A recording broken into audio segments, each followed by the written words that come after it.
안녕하십니까. 월간조선 박희석입니다. 오늘은 더불어민주당 의원총회에 대해서 얘기를 해보겠습니다. 박광훈 원내대표가 선출된 다음에 더불어민주당 신임 원내대표단이 구성됐습니다. 그 이후에 처음으로 의원총회가 열렸는데 이 자리에서는 송영길 측 인사로 분류되는 2021년 당시 송영길을 당대표로 만들기 위한 목적으로 돈봉투를 당내 인사들한테 뿌렸다는 의혹을 받고 있는 윤관석, 이성만 의원이 자진 탈당 의사를 밝혔습니다. 그리고 그 이후에 더불어민주당이 쇄신을 어떻게 할 것인가에 대해서 이런저런 의견이 오갔다고 합니다. 뭐 20명 안팎의 의원들이 당의 쇄신 방향에 대해서 이런저런 의견을 내놨다고 하는데 여기에 대해서 얘기를 해보겠습니다. 2021년 당시 전당대회에서 돈봉투가 오갔다는 의혹의 당사자로 지목된 윤관석, 이성만 이 두 사람이 자진 탈당을 선언했습니다. 당 내에서는 그동안에 이 사람들을 탈당시켜야 된다, 출당시켜야 된다 이런 의견이 있었지 않습니까? 그리고 그동안에 이재명 지도부가 직간접적으로 탈당을 권유해봤다. 그리고 실제로 만나기도 했지 않습니까? 이런 식으로 한 그 끝에 이 두 사람이 비공개 의원총회에 참석해서 신상 발언을 했습니다. 억울함을 호소했습니다. 뭐 진실을 밝히고 명예를 회복하고 반드시 민주당에 돌아오겠다, 복귀하겠다, 진실을 위해 싸우겠다 이런 식으로 입장을 밝히면서 울먹였다고 합니다. 울었다고 하는데 뭐가 그렇게 억울해서 우는지는 잘 모르겠습니다만 이에 대해서 이재명 대표가 국회에서 무슨 얘기를 했느냐, 본인이 당을 위해서 결단하신 것이라고 이렇게 일종의 추켜 세운 듯한 그런 발언을 했습니다. 민주당 일각에서는 그리고 일부 언론 매체에서는 송영길의 탈당 그리고 윤관석, 이성만의 탈당으로 돈봉투 의혹에 대한 사법적 리스크와 이제 더불어민주당 이재명 당과는 별개의 문제가 됐다 이런 식으로 해석하고 안도하는 분위기가 있습니다. 실제 그런 분위기가 느껴집니다. 기사 제목에서도 그런 식으로 기사 제목을 그렇게 다른 매체들도 있기 때문에 그렇다고 하는데 이거는 정말 국민에 대한 예의가 아닙니다. 여러분도 한번 생각해 보시기 바랍니다. 송영길이 탈당하고 윤관석, 이성만이 탈당한다고 해서 그 전당대회 의혹이 없어집니까? 여러분들 이 의혹의 핵심 내용이 뭡니까? 2021년 당시 더불어민주당, 그 더불어민주당이 지금의 더불어민주당과 다른 당입니까? 그렇지 않습니까? 똑같은 당입니다. 그 더불어민주당에서 전당대회, 더불어민주당 전당대회 돈봉투 살포가 이 해당 의혹의 핵심이지 않습니까? 그렇기 때문에 자진 탈당을 하든 사실상의 출당이든 그 누가 탈당을 하든 간에 아무런 의미가 없다. 그거는 그야말로 꼬리 자르기에 불과하다. 이런 인상을 줄 수밖에 없습니다. 이거는 그야말로 우리 국민을 갖다가 모욕하는 행위와 같다. 이렇게 여기는 분들도 아마 많이 계실 겁니다. 왜냐? 이재명당이 해당 의혹 제기 이후에 어떤 행동을 했습니까? 어떤 입장을 취했습니까? 돈봉투 의혹에 대해서 미온적으로 대처했다는 의견이 높지 않습니까? 이재명 대표부터 그랬습니다. 말로는 뭐 정확한 사실 규명과 빠른 사태 수습을 위해서 노력하겠다고 했는데 이재명 대표가 그간 이를 위해서 어떤 노력을 해왔는지 여러분들 기억에 남는 게 있습니까? 진상조사를 했습니까? 아니면 윤리심판에 회부를 했습니까? 그래서 징계를 요청했습니까? 그저 관련자들 송영길 전 대표부터 포함해서 그저 관련자들과 통화하거나 만나거나 한 것 말고 대체 뭘 했습니까? 대체 통화하면서 무슨 얘기를 했고 만나서 무슨 얘기를 했냐 그겁니다. 혹시라도 탈당을 권유했다. 이재명 당에 쏟아지는 어떤 정치적 압박 이런 것들을 회피하기 위해서 탈당을 권유했다. 그게 대체 무슨 의미가 있습니까? 그 과정에서 탈당을 만약에 적용했다고 한다면 그 역시 꼬리 자르기에 불과하다. 이런 지적을 피하기가 어렵습니다. 그러니까 이제 당에서는 불만이 쏟아질 수밖에 없지 않습니까? 이 해당 의총에서 3시간 동안 25명이 자유 발언을 통해서 이 당 차원의 대응이 너무나도 미온적이었다. 더 절박해야 된다. 이런 어떤 촉구들이 있었다고 합니다. 그리고 또 뭐 국민 눈높이에서 보면 결코 가벼운 문제가 아니다라고 하면서 당의 쇄신을 요구했다고 합니다. 여러분들 당의 쇄신이란 건 뭡니까? 결국에는 이 이재명 대표를 비롯한 이재명 지도부의 사퇴를 얘기하는 거 아니겠습니까? 그게 쇄신이 뭐 별다를 게 뭐가 있겠습니까? 그러면서 이제 언론에 나온 것은 뭐 1박 2일 워크숍을 개최한다니 의원 전체 여론조사를 한다니 뭐 이런 식으로 나왔는데 이게 대체 우리 국민들의 지금 현재 관심사, 우리 국민들이 현재 분노를 느끼고 있는 상황과 무슨 관련이 있습니까? 이 사람들이 1박 2일로 토론을 하든 9박 10일로 토론을 하든 한 달 내내 토론을 하든 그게 무슨 상관이 있습니까? 그야말로 이건 보여주기밖에 되지 않지 않습니까? 아무런 의미가 없다. 그렇지 않습니까? 그리고 결국에는 이재명 대표가 언급한 것처럼 진상조사와 빠른 대처 이런 것들을 더불어민주당이 지금부터라도 해야 되는데 왜냐면 여러분들 송영길, 윤관석, 이성만이 탈당한다고 해도 이 해당 의혹의 핵심은 돈을 준 사람이 있고 받은 사람이 있을 거 아닙니까? 전당대회에서 돈 받은 사람들이 있을 거 아닙니까? 그 받은 사람들이 지금 현재 더불어민주당 내에 쓰도록 할 거라고 예상이 되지 않습니까? 우리 국민들은 대체 그 사람들이 누구고 더불어민주당이 그 사람들에 대해서 어떤 징계를 할 것인가? 그래서 더불어민주당이 어떻게 쇄신할 것인가? 여기에 대해서 궁금해하고 그런 것들을 요구하고 있는 거 아닙니까? 그런데 이런 거에 대해서는 지금 대체 더불어민주당이 뭘 할 것인가 알 수가 없습니다. 왜냐? 이 의총이 끝나고 나서 이재명 대표가 의원총회 말미에 이런 얘기를 했다고 합니다. 당 지도부에서는 이 해당 의혹 자체 진상 조사 기구 구성하는 것과 관련해서 당 지도부에서는 이미 구성이 어렵다고 잠정 결론을 내렸다, 이렇게 설명했다고 합니다. 뭔 말입니까? 앞으로도 이재명 당에서는 이 전당대회 돈봉투 살포 의혹과 관련해서는 당 차원에서 어떤 진상조사를 하거나 이런 것들에 대해서 어떤 징계를 요청할 그런 계획이 없다는 것을 지금 의미한다, 이렇게 해석할 수도 있지 않습니까? 자체 조사 기구를 만들 이유가 없습니다. 그건 이재명 대표의 말이 맞습니다. 왜냐하면 이미 더불어민주당 안에는 윤리심판원이라는 기구가 있기 때문에 그렇습니다. 그러면 이재명 당은 윤리심판원이라는 기구를 작동시킬 의향이 있느냐? 그것도 없는 것 같습니다. 이전에 박광훈 원내대표 이전에 박홍근 원내대표가 이 윤리심판원에다가 왜 징계안을 회부하지 않느냐, 이런 의견에 대해서 윤리심판은 그거는 성비위나 어떤 도덕적 문제에 대해서 이렇게 심사를 하고 징계를 하는 곳이기 때문에 이것과는 거리가 멀다, 해당 사항이 없다, 이런 식으로 주장을 했습니다만 전혀 그렇지 않습니다. 민주당 당규에 따르면 윤리심판원은 이 전당대회 의혹, 이 돈봉투 살포 의혹에 대해서 진상조사를 할 수 있고 징계할 권한이 있습니다. 그런데 왜 다른 조사기구를 만들어야 하며 다른 조사기구를 만드는 게 어렵다고 잠정 결론을 냅니까? 이미 그걸 할 수 있는 기구가 윤리심판원이라는 기구가 있는데 뭐 하려고 그런 얘기를 계속 우리 국민들한테 언론에다가 계속 그런 얘기를 하는지 대체 이해를 할 수 없다, 그겁니다. 송영길, 윤관석, 이성만, 이 세 사람이 자진 탈당하기 전에 설사 탈당 원서를 냈다고 하더라도 그걸 보류시키고 이 사람들에 대해서 징계안을 윤리심판에다가 회부를 했어야 된다. 이게 아마 거의 대다수 우리 국민들의 생각일 겁니다. 왜냐?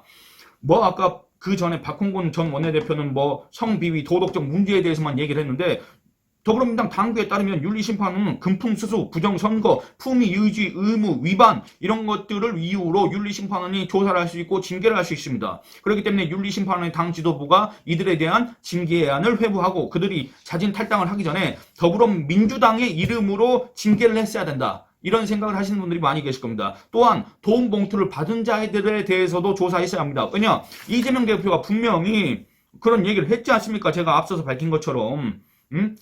그런데 이들이 그냥 탈당하기만 기다렸다가, 송영길도 마찬가지고 이들이 그냥 탈당하기만 기다렸다가 탈당하면 역시 통 큰 정치인, 당을 위해서 결단, 이런 소리만 해대고 있지 않습니까? 이게 지금 더불어민주당의 수준이다, 이렇게 생각하면 되지 않겠습니까? 이 해당 의혹이 제기된 다음, 해당 의혹이 언제 제기됐습니까? 4월 12일 날 제기됐습니다. 그런데 그로부터 지금 3주 이상 지났습니다. 3주 이상 지날 동안에 이재명 당, 더불어민주당이 대체 여기에 대해서 어떤 행동을 취했느냐, 그겁니다. 그저 관련자들, 그 중에서도 이제 관련자들이, 여러분들 돈을 준 사람이 있으면 받은 사람이 있을 텐데, 관련자들 중에서 돈을 줬다는 사람들, 그 의혹을 받고 있는 사람들, 그것도 이미 언론에 이름이 공개된 사람들에 대해서만 이들이 나가주기를 바라고 이들의 탈당을 권유하고 그들이 탈당하자 안도하는 모습을 보이는 거, 그거 말고 이 해당 의혹에 대해서 이재명 대표를 비롯한 더불어민주당 인사들이 국민적 불신과 국민적 불만을 해소하기 위해서, 그리고 민주당에 대한 어떤 신뢰를 회복하기 위해서 어떤 행동을 했고 어떤 움직임을 보였느냐, 그겁니다. 전혀 없습니다. 제가 봤을 때는.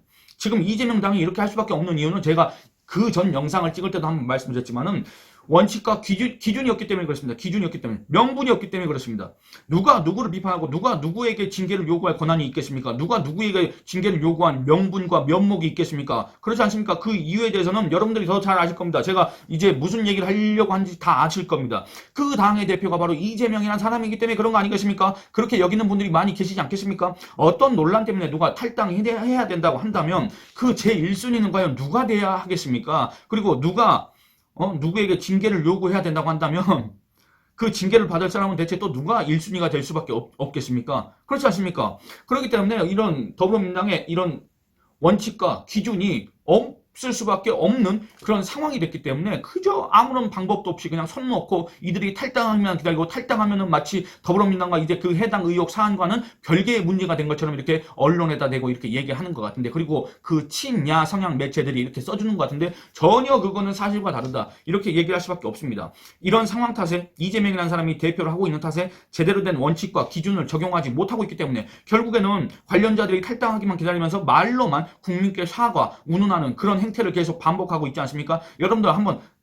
일례를 들자면 이재명 대표를 이제 언급하는 건 너무나도 식상하다는 그런 분들이 계시기 때문에, 노웅래 의원 있지 않습니까? 노웅래 의원도 분명히 금품 수수 의혹이 제기됐고 검찰이 기소를 했지 않습니까? 그런데 노웅래 의원은 왜 탈당하라고 권유 안 하고 탈당 종용을 안 하고 왜 윤리심판을 회부하고 그다음에 징계를 하지 않았습니까? 원칙과 기준이 없다 그겁니다. 대체 더불어민주당에는 아니 한때나마 집권당이었고 불과 1년 전까지만 해도 집권 세력이었는데 어떻게 이런 원칙과 기준이 없을 수가 있습니까? 여기에 대해서 더불어민주당 안에서도 이제 여기에 대한 불만의 목소리가 터져 나오기 시작했습니다. 이 의원총회에서 홍기원 의원이라고 있습니다. 이 사람 지역과 경기도 평택시 갑인데 이 사람이 이렇게 얘기합니다. 당의 조치에 원칙과 기준이 없다. 부패 혐의로 기소되거나 기소 예정인 사람들은 그대로 있고 수사 중인 사람은 압박해 자진 탈당을 하게 만드느냐 이렇게 불만을 표했다고 합니다. 그러니까 이미 기소됐건 기소 예정이건 이런 사람들에 대해서는 아무런 비판도 하지 않고 오히려 내로남불식으로 무슨 검찰 독재니 정치 탄압이니 이런 식으로 운내가면서 방탄을 해왔지 않습니까? 더불어민주당이. 그런데 지금 윤관석, 이성만은 탈당을 왜 합니까? 탈당이야 뭐 그들의 자유이겠지만 그동안에 직간접적으로 탈당을 권유했던 사람은 왜 탈당을 권유했습니까? 그렇지 않습니까? 이거야말로 너무 무원칙한 거 아닙니까? 현재로서는 송영길, 윤관석, 이성만 이런 사람들이 입을 다물 가능성이 큽니다. 이들이 혐의를 부인할 경우에는 2021년 송영길이 당대표로 선출된 전당대회 당시 돈을 받은 더불어민주당 의원들을 색출하는 작업에 난항이 있을 수밖에 없습니다. 그럴 가능성이 크지는 않지만 송영길, 윤관석, 이성만 이 세 사람 중에 한 사람이 입을 열거나 혹은 이들의 휴대전화 같은 거에 휴대전화에서 금품을 받은 민주당 의원들과의 어떤 문자 메시지, 그런 정황을 암시하는 문자 메시지 이런 것들이 발견된다고 할 경우 어떻게 할 생각입니까? 더불어민주당은? 이재명 당은 그때부터는 어떻게 할 생각입니까? 그때도 징계하지 않고 관련자들의 탈당을 기다릴 생각입니까? 그들이 탈당하지 않는다면 그때도 자체 조사기구를 만들기 어렵다 이런 식으로 그냥 넘어갈 겁니까? 윤리심판은 성비위 그 다음에 도덕적 문제에 대해서만 심판하기 때문에 이걸로 회부하기는 어렵다 그런 변명을 해댈 겁니까? 만일에 2021년 당시 송영길 측으로부터 돈을 받은 사람들 이름이 나온다고 하면 이재명 대표는 어떻게 할 생각입니까? 글쎄 그렇게 한다고 해도 별 뾰족한 수가 없을 거라고 생각이 듭니다. 300만 원 받은 이들이 검찰 수사를 받고 기소된다고 하더라도 그와는 비교할 수 없을 정도의 금액, 아주 큰 금액과 관련해서 의혹을 받는 이가 따로 있지 않습니까? 더불어민주당 안에는.